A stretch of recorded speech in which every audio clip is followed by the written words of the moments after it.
White House is denying President Biden gets fed questions from reporters in advance. This comes after images emerged from a press conference earlier this week appearing to show Biden with a cheat sheet. Reporters grilled White House Press Secretary Karine Jean-Pierre on how reporters are chosen for this sheet. Here's what she had to say. American people. How are the reporters decided? So the way that we have moved forward with this type of process is that we reach out to a number of reporters who we know are going to be at the press conference, and that's what we did yesterday. And also we try to be really mindful and who has not gotten a question in a while. And so, as you know, we could only pick 2 reporters yesterday, so that limits our ability on how many reporters we can call on. Mary's not here, but I can say one of the reasons that we picked Mary is because she was just named chief White House correspondent for ABC and had not gotten a question in some time. And we picked the Los Angeles Times, which has not gotten a question in some time. And I want to add that the fact that California has the largest South Korean American population in any state in the country, and LA has the biggest population of any city in America, and LAT is the biggest daily paper serving that population. So we are mindful on who we pick and who we want to communicate out to. And so that's how we move forward with Mary and Courtney.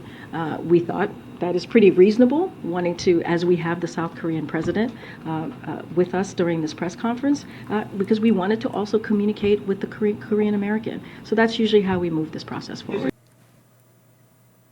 So I've been at these press conferences before. I covered the White House for the Daily Caller, and it is true that these reporters get chosen in advance because there's only a couple of questions that are allowed during the joint pressers. But I've never seen an instance where the entire question is also printed on the piece of paper for the president. And in my experience, it just seems like it's always the corporate media outlets who do get those 2 questions. So for her to say, well, the ABC and the LA Times don't get questions very often was like, what? Like, people sitting in the back of the briefing room never get a question. Right. Yeah, I think it's, they're trying to reach.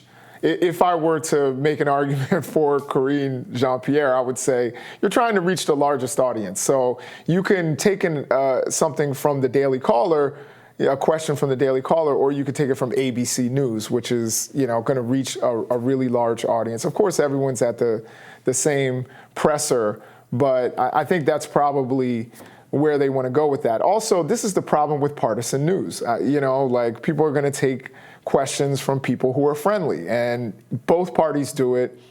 Trump did it. He's probably going to take a question from the Daily Caller or from, Fox News. Obama or Biden, they're going to take it from outlets that they think are friendly, and you're not going to get the difficult questions out there. And that's, I think, one of the problems with the way our news is set up today. I thought it was interesting how she pointed out the Korean population in LA, which is true, but the question that the LA Times reporter asked about, I don't think had anything to do with that. She was asking about semiconductor manufacturing. So it's like, okay, why would you bring that up? But wasn't the Korean?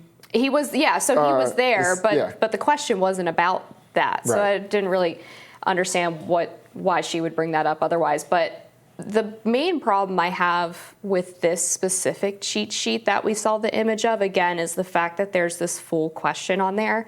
And I think the LA Times reporter defended herself, or the LA Times defended themselves by claiming that her question wasn't exactly what was printed on the paper. But I don't think there's any reason why a self-respecting journalist would send in a full written question to a politician so that they can prepare in advance. That's just inappropriate and unethical. Yeah, no, I agree with that 100%.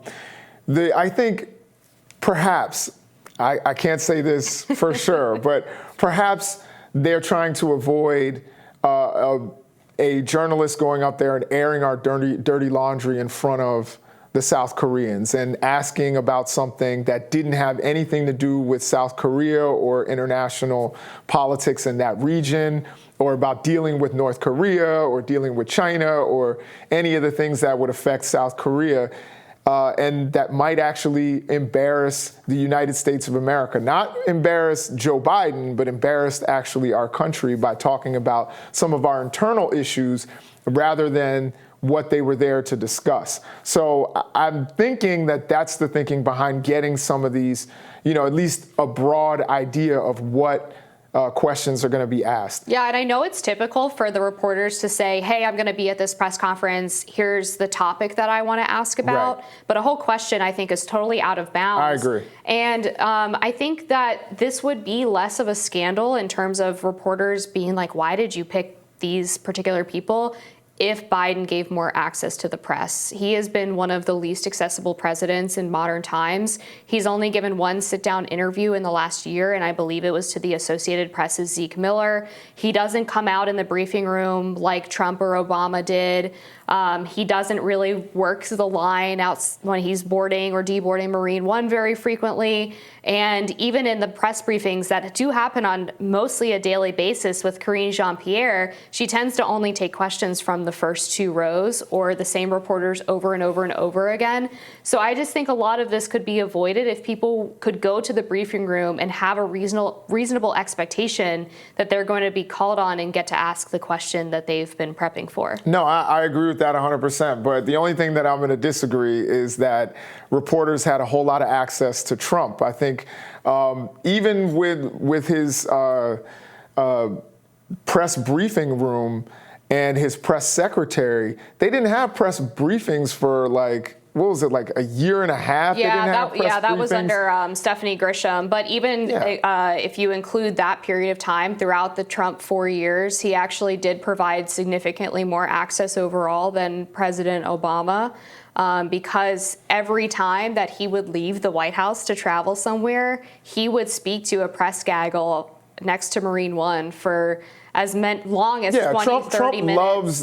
loves the camera and he loves the microphone. So he does speak, and a lot of times he would speak and say something, and then the White House would clean it up afterwards. So you weren't really getting a good sense of where he stood on a lot of things or where the White House stood on a lot of things. But I still think, again, we need more access to the president. It is good, though, that there is, on some level, more transparency through the press briefings that you get from Karine Jean-Pierre and her predecessor before that we didn't get under Trump. And you got a little bit more of that towards the end with Kayleigh McEnany. And I'm a fan of having more press briefings. I thought that the Trump administration should have had them. I was there from 2019 to 2020 pretty much 4 times a week, and that was during the period of time when Stephanie Grisham was in and they didn't have press briefings. Right. And I can tell you it was very, very frustrating trying to get any type of communications from them. But I also think that direct access to the president is obviously a different thing than going through a press secretary, because that's something that is very, planned. They have their binders. They're speaking on behalf of the president. There's a lot of spin that happens in that room on both sides of the aisle. And I think any chance you can hear directly from the president and have him answer the questions of the media directly is always a good thing for public transparency. No, I agree. We definitely need more transparency, and we will transparently be right back on Rising.